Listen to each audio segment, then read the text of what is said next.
People, on se retrouve pour une toute nouvelle vidéo sur une présentation d'une campagne Kickstarter. Alors c'est une nouvelle gamme de vidéos que je vais essayer de vous présenter régulièrement sur l'activité et l'actualité de Kickstarter et de Ulule, qui est très très riche en ce moment. Alors pour ceux qui me suivent, ce ne sont pas des analyses des campagnes comme je peux le faire avec Mathieu et le Dandy Meeple en particulier sur la chaîne de Mathieu avec 2T, dont le lien de la chaîne va être dans les commentaires pour ceux qui ne connaissent pas. Allez regarder, il fait des super vidéos et abonnez-vous. Non, là c'est vraiment une présentation de la campagne, c'est-à-dire que cette vidéo elle est tournée alors que la campagne vient à peine être lancée, sur des jeux que j'ai pu tester, que j'ai pu découvrir. Je vais vous présenter un peu le jeu, je vais vous présenter un petit peu ce qu'il y a dans la campagne, mais il n'y aura pas d'analyse du fond de la campagne, des stretch goals, de tout ce qu'il y aura. Pour ça, on fera une autre vidéo avec Mathieu et on pourra voir un peu l'ensemble de l'évolution. Donc ces vidéos vont être complémentaires et pas du tout en opposition. Donc aujourd'hui, on se retrouve pour présenter Erune. Erune d'Arcadia Studio, c'est une campagne qui a été lancée aujourd'hui à 18h et qui, après à peine 4 heures de campagne, est déjà financée puisqu'ils devaient récolter un peu plus de 45 000 euros et ils en sont à peu près à 47 000 euros. Donc c'est bien parti pour eux.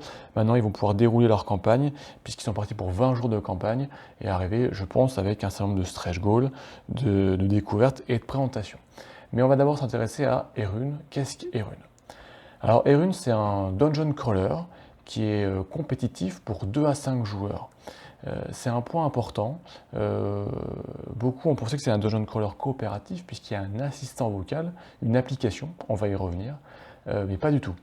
Il faut bien avoir, il y a un maître du donjon qui est présent, et ensuite 1 à 4 joueurs qui vont jouer les héros, qui vont vivre une ensemble d'une campagne scénarisée, une quête, somme toute assez classique dans le domaine. Il n'y a pas d'innovation majeure dans le dungeon crawler.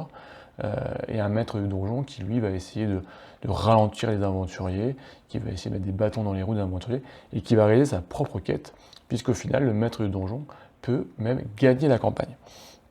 Au niveau du gameplay des runes, on a les héros d'un côté, le maître du donjon. Les tours vont se passer de façon assez classique, avec un événement aléatoire en début de tour. Ensuite, le maître du donjon va pouvoir jouer ses monstres, ses pièges, etc. Et ensuite, les héros, donc 4 héros, vont pouvoir faire leurs actions. Ils ont 2 actions par tour, ils vont pouvoir jouer un peu comme ils veulent, ils vont pouvoir se coordonner. Et ils vont devoir réaliser un certain nombre d'actions, se déplacer, attaquer, rechercher des pièges, se préparer, etc. Échanger de l'équipement. Ils vont devoir looter des coffres, ils vont regarder des points d'intérêt, ils vont regarder un peu, bien sûr, leur mission, découvrir des pièces, puisque la map va se dévoiler au fur et à mesure qu'ils vont avancer, pour réaliser leur objectif du scénario, et ensuite de la campagne qui va se dérouler en plusieurs fois.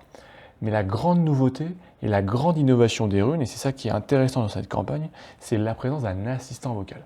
Et j'insiste bien sur l'assistant vocal et non pas sur l'application. Une application, on la connaît, il y en a eu dans d'autres jeux, hein, on peut citer Assaut sur l'Empire, Les Contrées de l'Horreur, etc. Là, on est sur un assistant vocal, puisqu'en fait, ça représente l'esprit des runes. C'est un peu un esprit qui flotte au-dessus des donjons, qui flotte dans ce monde qui a été créé, qui prend parti ni pour le maître de donjon, ni pour les héros, et qui va venir un peu interagir, qui va venir déclencher des événements qui seront bénéfiques pour les uns ou pour les autres, ou au contraire qui va un peu mettre des bâtons dans les roues, mais peut-être au maître du donjon, c'est pas du tout une aide du maître du donjon, non, c'est vraiment un esprit qui vient, qui veille, et qui déclenche un certain nombre d'événements. Ce qui veut dire assistant vocal, c'est-à-dire que vous n'avez pas forcément besoin de consulter l'application, mais vous allez lui parler. Voilà. Comme un assistant vocal de grande marque, vous allez lui parler pour lui signifier la fin de tour, le début de tour, qui joue. Et lui, cette application, cet assistant vocal, va déclencher des événements soit scriptés en fonction du moment du scénario, soit des événements complètement aléatoires. Ça va aussi générer bien sûr tout ce qui est trésor. Qu'est-ce que vous allez trouver dans les coffres, quel matériel vous allez trouver, etc. Ça va aussi jouer une musique d'ambiance en fonction des lieux où vous êtes et du moment, pour mettre un peu plus ou moins de tension et un peu d'ambiance au moment où vous jouez. Dernier point intéressant de l'assistant vocal, c'est qu'il connaît les règles par cœur. Donc vous n'aurez pas besoin d'aller rechercher en permanence, de lire les règles en permanence. À tout moment, vous pourrez demander à l'assistante vocale un détail sur une règle ou un rappel de règle.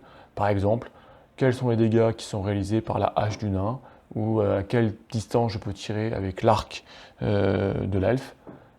Et l'assistant vocal va vous donner la réponse.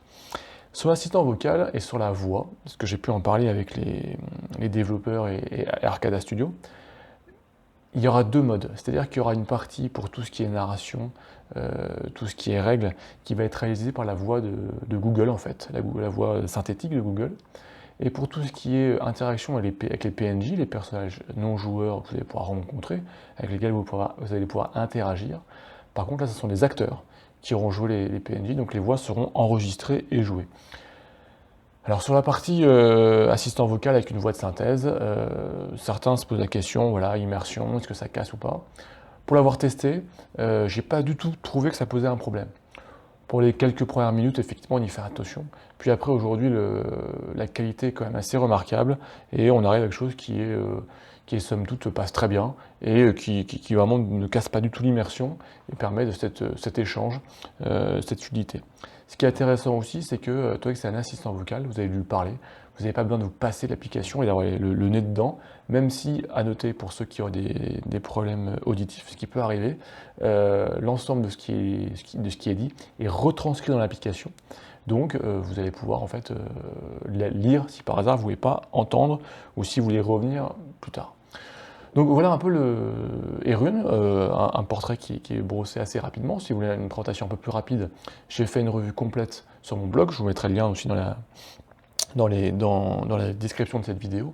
Mais voilà, donc c'est un dungeon crawler assez classique dans la mécanique, hein, un maître de donjon qui joue, les héros qui vont jouer un peu leur action comme ils veulent, et l'aventure qui va se dérouler avec des conséquences, des choix, jusqu'à la victoire de l'un ou de l'autre camp.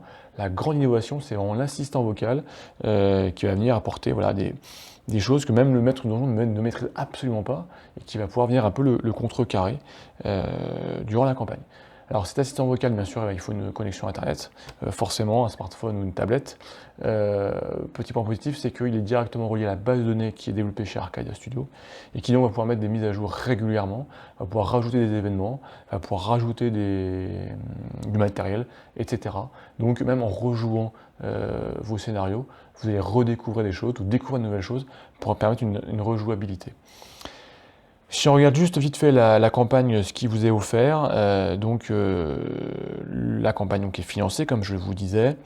On a un premier pledge qui est à 90 €, qui est le pledge de base. Donc là, on se retrouve avec tous les stretch goals, la boîte de base et l'application vocale, bien évidemment.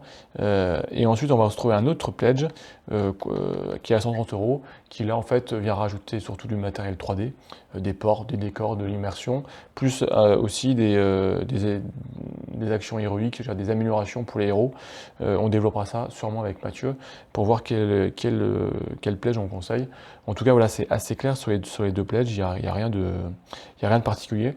En revanche, petit point important, pour ceux que ça intéresse, il y a des early bird actuellement, il en reste encore 80 au moment où je tourne cette vidéo, donc qui vous font gagner 10 €, donc c'est jamais négligeable, c'est toujours bon à prendre, puisqu'ensuite il ne faut pas oublier, c'est chose que je redis souvent dans les vidéos, n'oubliez pas les frais de port, qui seront à rajouter à l'issue.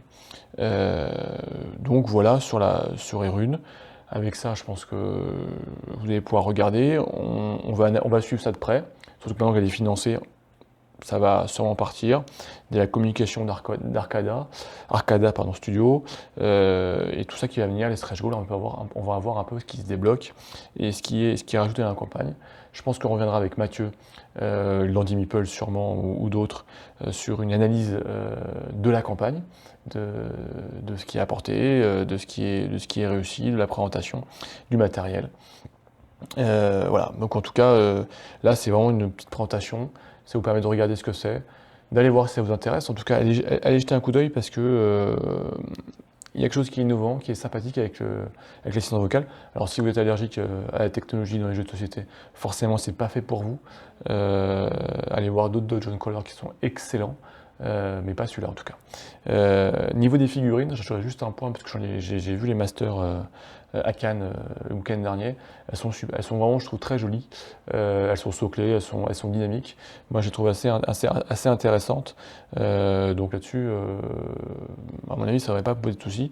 Sachant que c'est Arcada qui fait eux-mêmes la conception 3D, puisqu'en fait, c'était une équipe qui vient à la base du jeu vidéo, qui donc a une grande connaissance de la partie technologie, design, etc. Donc pour eux, c'est pas du tout un problème ni un souci. Voilà, je pense qu'on a à peu près tout dit sur cette présentation de campagne, hein. C'est rapide, mais au moins voilà, vous avez tous les éléments. Donc c'est une nouvelle gamme, une nouvelle vidéo, donc n'hésitez pas voilà, à faire des retours aussi sur ce que vous voulez voir. Le but c'est de faire des vidéos assez courtes, moins de 10 minutes, pour vite avoir un premier aperçu. Dites dans vos commentaires ce que vous en pensez surtout.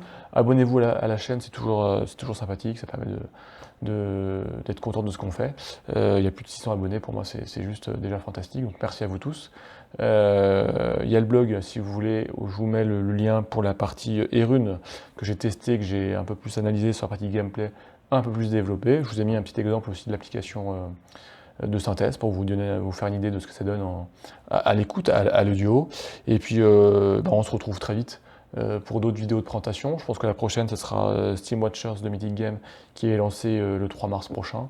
Et d'ici là, il y aura sûrement des vidéos chez Mathieu qui a la gentillesse de m'inviter régulièrement pour analyser les campagnes et analyser des projets. Donc c'est toujours intéressant d'échanger, de discuter avec des points de vue parfois différents, mais qui sont enrichissants et qui vous donnent à vous une idée pour toute cette actualité de Kickstarter qui va être très très très riche pendant les semaines à venir.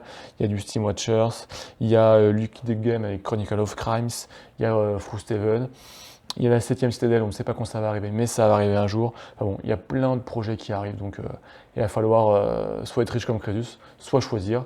Donc si on peut vous aider, bah, la mission est remplie. Allez, ciao, ciao, ciao!